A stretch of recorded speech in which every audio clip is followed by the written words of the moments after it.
Dinas Kesehatan Oki terus gencar melakukan percepatan vaksinasi booster. Serbuan vaksinasi ini dilakukan di seluruh puskesmas dan gerai vaksin yang ada.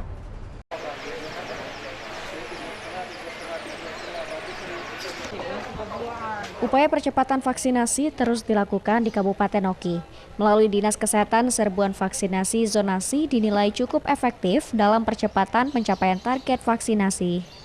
Serbuan vaksinasi zonasi ini dilaksanakan di seluruh puskesmas di 32 puskesmas yang tersebar di 18 kecamatan. Setiap puskesmas ditargetkan minimal 312 orang seperti halnya yang dilaksanakan di Puskesmas Pampangan. Masyarakat tampak antusias mengikuti lajunya layanan vaksinasi yang diberikan.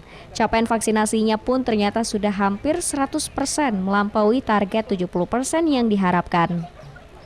Layanan vaksinasi ini tidak hanya dibuka di gerai vaksinasi puskesmas saja, tetapi juga dilaksanakan secara door-to-door jemput bola ke desa-desa sehingga tidak ada alasan lagi bagi masyarakat untuk tidak divaksin baik dosis 1, 2, maupun 3. Semua masyarakat hampir semuanya tervaksin kecuali memiliki riwayat penyakit tertentu.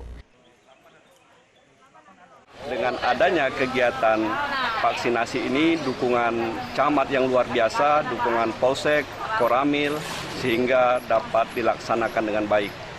Ada 32 puskesmas melaksanakan vaksinasi saat ini di dalam 18 kecamatan.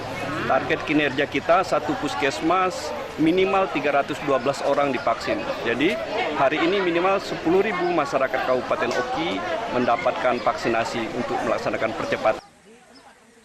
Bagi masyarakat yang belum melakukan vaksinasi, dihimbau untuk mendatangi gerai layanan vaksinasi demi menjaga kesehatan bersama. Dari Oganilir, Fitriadi, iNews melaporkan.